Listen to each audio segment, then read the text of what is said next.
எல்லோருக்கும் வணக்கம். இன்னைக்கு நம்ம பார்க்கக்கூடிய சப்ஜெக்ட், இந்த நோய்க்கு என்ன தீர்வு. ஒரு ஆத்மா கேள்வி கேட்டிருந்தாரு. அவருக்கு கடந்த 7 வருஷமா ஒரு பிரச்சனை இருக்கு. அதாவது தூக்கத்துல அவரோட நாக்கையை அவர் கடிச்சுப்பார். அவர் கடிக்கிறது அவருக்கே தெரியாது. சில டைம் பிளட்டே ப்ளீட் ஆகும். அந்த மாதிரி கடிச்சிருவாரு.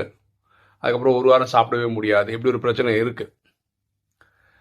இது விஷயமாவும் ஒரு கொஞ்சம் நாட்களுக்கு முன்னாடி, சில மாதங்களுக்கு முன்னாடி எனக்கு கூப்பிட்டுருக்காரு அப்படின்னு சொல்றாரு. எனக்கு ஞாபகம் இல்லை. நிறைய பேர் டெய்லி கூப்பிட்றதுனால இவரு என்ன நினைக்கிறாரு அப்படின்னு பார்த்தீங்கன்னா, ஏதோ ஆத்மா இவர் உடல்ல வந்துடுது, அந்த ஆத்மா தான் இந்த வேலையெல்லாம் பண்ணுது அப்படின்னு அவர் நம்புறாரு. ஓகேவா? இது விஷயமா முன்னாடியே கேட்டிருந்தாரு. இந்த விஷயத்தை நம்ம இப்பவே கிளாரிஃபை பண்ணுவோமே. பாருங்களேன், நம்ம உடல்ல நம்ம ஆத்மா நடிக்கிறதுக்கு தான் இந்த பஞ்சதத்துவ உடல் கொடுக்கப்பட்டிருக்கிறது. இந்த உடலுக்குள்ள வேற ஆத்மாக்கள் வர முடியுமா அப்படின்னா முடியும். நல்ல ஆத்மாக்கள் வர முடியும். நல்ல ஆத்மாக்கள் நம்ம சொல்றது அவங்க இந்த உடலை யூஸ் பண்ணா கூட நமக்கு உபத்திரவம் பண்ண மாட்டாங்க. அவங்களாம் நல்ல ஆத்மாக்கள்னு வச்சுக்கலாம். கெட்ட ஆத்மாக்கள்னா அவங்களுடைய அபிலாஷைகளை தீர்த்துறதுக்காக நம்ம உடலை வச்சு பயன்படுத்திப்பாங்க. அதோட கரெக்ட் கிடையாது. ஓகேவா? ஸோ கெட்ட ஆத்மாக்கள் நம்ம உடல்ல போகாம இருக்கணும்னா நம்ம ஆத்மா படி ரொம்ப ரொம்ப ஸ்ட்ராங்கா இருக்கணும். நம்ம ரொம்ப ஸ்ட்ராங்காக இருந்தோம்னா நம்ம உடலை வேறொரு ஆத்மா ஆக்கிரமிப்பு செய்யாது.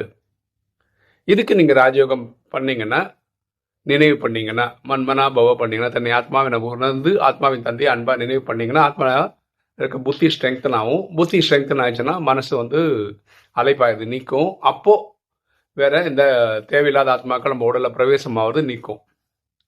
இதுக்கு அவர் ராஜயோகம் ப்ராக்டிஸ் பண்ணணும் அப்படின்னு நான் முன்னாடியே சொல்லியிருக்கேன் அப்படின்னு அவர் சொல்றாரு. இதோட வேற ஒரு டவுட் என்னன்னா, சில வருடங்களுக்கு முன்னாடி, ஒரு 2 வருஷத்துக்குள்ள எனக்கு தெரிஞ்சா கரெக்டாக இருந்தா, இவங்க லௌகீக அப்பா தவறிட்டார். நிறைய பேர் சொல்றது, அவங்க குடும்பத்தில் என்ன சொல்றாங்க, அவங்க அப்பாவே ஒரு உடம்புல வராரு அப்படின்னு சொல்றாங்க. இது நம்ம புரிஞ்சுக்க வேண்டிய விஷயம் என்னன்னா, ஒரு லௌகீக அப்பா தன்னோட பையனோட உடலுக்கே வராருன்னு வச்சுப்போமே, அவர் பையனுக்கு உபத்திரவம் கொடுக்குற மாதிரி இருக்கிறதுக்கான வாய்ப்புகள் இல்லை. ஓகேவா? ஸோ அவர் இறந்த உடனே இவர் உடலை பயன்படுத்திட்டாருன்னு வச்சுக்கோங்க, அது கூட ஏற்றுக்கலாம். Okay, that's possible. ஆனால் அவர் தற்கொலை பண்ணி இறந்தார் அவங்க அப்பா. அப்போனா அவருக்கு 2-3 மாதம் டைம் ஆகும் இனி ஒரு சரீரம் கிடைக்கிறதுக்கு. ஓகேவா? இவர் 7 வருஷமா இதை அனுபவிக்கிறாரு. இவங்க அப்பா இறந்தே 3 வருஷம் ஆகுது. இன்னைக்கும் இவங்க அப்பா வர்றாருன்னு சொல்றது ஏற்றுக்கவே முடியாது. அந்த ஃபர்ஸ்ட் இறந்த ஒரு 2-3 மாசத்துக்குள்ள வந்தாருன்னு ஏற்றுக்கலாமே தவிர, ஆனால் அவரே இந்த மாதிரி நாக்கெல்லாம் கடிக்க வைக்கிறாருன்றது என்னால் ஏற்றுக்கவே முடியல. ஸோ இதெல்லாம் நம்ம ஏன் கிளாரிஃபை பண்ணுறோன்னா, இந்த மாதிரி எண்ணங்கள் இருந்தால் ஃபர்ஸ்ட் அதெல்லாம் மாற்றிக்கிறது கரெக்டு பண்ணி தான் ஆகணும். புரியுதுங்களா? ஒருத்தர் இறந்துட்டாருன்னு வச்சுக்கலாம், இனி ஒரு சரீரம் எடுத்து திருப்பி ஒரு நடிப்பு நடிக்க போகிறாரு. அவங்க அப்பா 2-3 வருஷத்துக்கு முன்னாடி இறந்துட்டாருன்னா ஒரு 2-3 மாதம் ஆயிருக்கும் இனி ஒரு அம்மாவோட கருவில் போகிறதுக்கு காரணம் தற்கொலை பண்ணதுனால. அதுக்கப்புறம் அந்த உடல்ல பிறந்து வளர்ந்து இப்போ எங்கேயா ஒரு இடத்துல இருப்பார். அவருக்கு இதான் வேலையான இறந்து இவர் உடம்புல பயன்படுத்திக்கிறது. ஸோ இதுக்கு ப்ராக்டிக்கலாக சான்ஸ் கிடையாது. இவர் உடல்ல வேற ஆத்மாக்கள் இவர் யூஸ் பண்ணிக்கிறாருன்றது உண்மையா இருந்துன்னு வச்சுப்போமே, இது வேற யாரோ ஆத்மாக்கள் போறாங்க, அப்படிதான் நம்ம எடுத்துக்க முடியும். ஸோ இவர் மன்மனா பவன்ற அந்த ஃபார்முலா ஃபாலோ பண்ணி ஆத்மாவை சக்திசாலி ஆக்கிட்டாருன்னா இந்த பிரச்சனை தீர்ந்துடும். அதாவது வேற ஒரு ஆத்மா இவர் சரீரத்துக்குள்ள வரும்ன்ற இல்லையா, அது நிறுத்தப்படும். அதுக்கு இவர் தான் எஃபர்ட் போடணும். ரெண்டாவது, இவரே டாக்டர் கிட்டலாம் போய் கேட்டிருக்காரு, எனக்கு ஏன் இந்த பிரச்சனை இருக்கு அப்படின்னா, அவங்க டாக்டர் சொன்ன நரம்புக்கான ஏதோ ஒரு ப்ராப்ளம் இருக்கு அப்படின்னு சொல்லியிருக்காங்க. அதுக்கு இவர் மருந்தும் சாப்பிட்றாரு. ஓகேவா? ஆனால் 100க்கு 100 சரியாயிட்டாரானா கிடையாது. இப்போவும் 3 மாசத்துக்கு ஒரு வாட்டி இந்த சம்பவம் நடக்குது. அதாவது தூக்கத்தில் அவர் நாக்கை கடிச்சிடுறாரு. ஓகேவா? அதுவும் இவரால் கண்டுபிடிக்க முடியல, வீட்டில் இருக்கவங்க தான் கண்டுபிடிக்கிறாங்க. அவர் எழுப்பி உட்கார வைக்கிறாங்க. பார்த்தா நாக்கெல்லாம் கடிச்சிடறாரு. சில டைம் அந்த அளவுக்கு கடிச்சிடறாரு, நாக்கில் ரத்தமே வந்துடுது. ஒரு வாரம் கஷ்டப்படுறாரு. ஓகேவா? ஸோ இதுலேருந்து நம்ம புரிஞ்சுக்க வேண்டிய விஷயம் என்னென்னா, நான் புரிஞ்சுக்கிட்டது இல்லாட்டி நீங்கள் பார்க்குறவங்க புரிஞ்சுக்க வேண்டிய விஷயம் என்னென்னா, இவர் 2 சந்தேகப்படுறாரு. ஒரு சந்தேகம் வேற ஆத்மாக்கள் இவர் உடல பிரவேசம் ஆகுறது அப்படின்றது. இதுக்கு ராஜயோகத்தில் தீர்வு இருக்கு. ஓகேவா? வேற ஒன்று உடல் ரீதியாக ஒரு ப்ராப்ளம் சொல்றாரு இல்லையா, நரம்பு தளர்ச்சி ஏதோ ஒன்று இருக்கு, அதனால இது நடக்குது டாக்டர் சொல்றாங்க பார்த்தீங்களா, இதுக்கு அவர் மருந்து தான் சாப்பிடணும்.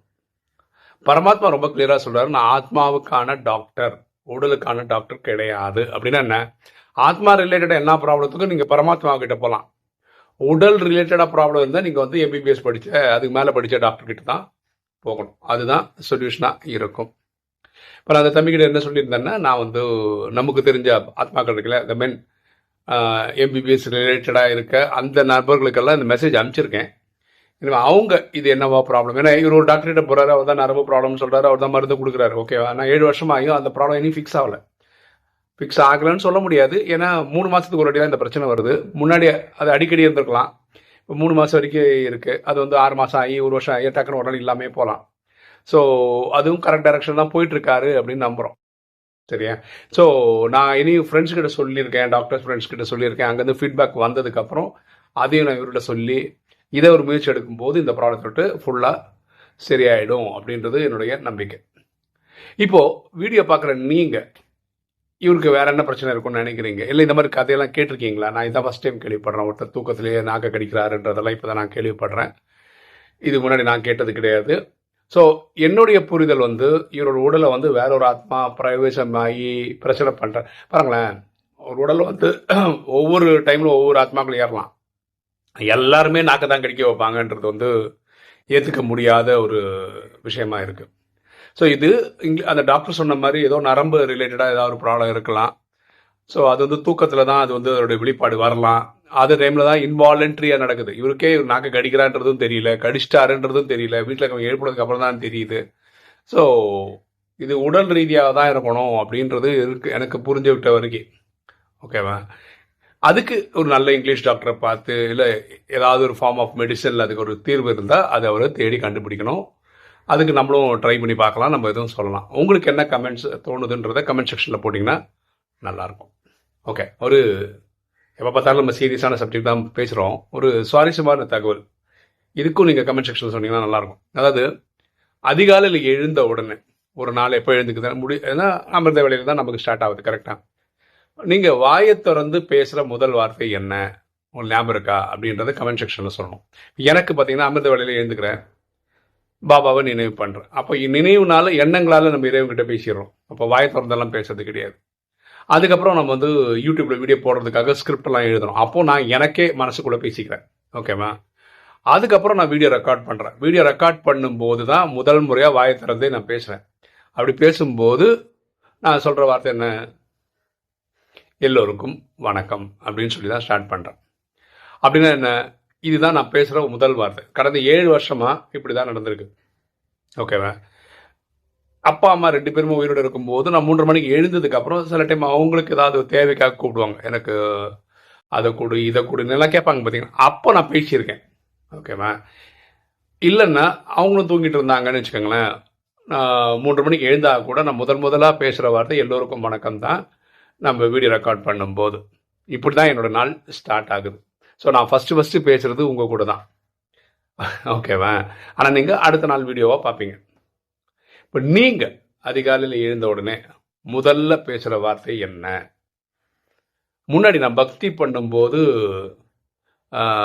எங்கள் அம்மா எனக்கு கற்றுக் கொடுத்தது. படுக்க போகும்போது கடைசியாக நம்ம சொல்லிட்டு படுக்கிறது, ஈஸ்வரா எல்லோரையும் ரட்சிக்கணும் அப்படின்னு சொல்லி ஆரம்பிப்போம். அதே மாதிரி காலம்பரை எழுதுக்கும் ஈஸ்வரா ரட்சிக்கணே அப்படின்னு சொல்லி தான் ஆரம்பிப்போம். இதுதான் நாங்கள் பக்தியில் பண்ணிகிட்டு இருந்தோம். அதாவது கடவுளே எல்லாரையும் காப்பாற்று, இல்லை என்ன காப்பாற்றுன்ற மாதிரி கணக்கில் ஆரம்பிக்கிறோம், முடிக்கிறோம் ஒரு நாளை. அது பக்தியில் பண்ணிகிட்டு இருந்தது. இப்போ ராஜயோகத்தில் வந்ததுக்கப்புறம் அதிகாலையில் எழுந்து நான் ஃபஸ்ட்டு பேசுகிற வார்த்தை எல்லோருக்கும் வணக்கம் தான். உங்களுக்கு என்ன அப்படின்றது வந்து நீங்கள் டைப் பண்ணி போட்டிங்கன்னா தெரிஞ்சுக்கலாம் எவ்வளோ சுவாரஸ்யமாக இருக்குன்னு நம்மளும் பார்க்கலாம். ஓகே, இன்றைக்கி வீடியோ உங்களுக்கு பிடிச்சிருன்னு நினைக்கிறேன். பிடிச்சா லைக் பண்ணுங்கள், சப்ஸ்கிரைப் பண்ணுங்கள், ஃப்ரெண்ட்ஸ் சொல்லுங்கள், ஷேர் பண்ணுங்கள், கமெண்ட்ஸ் போடுங்க.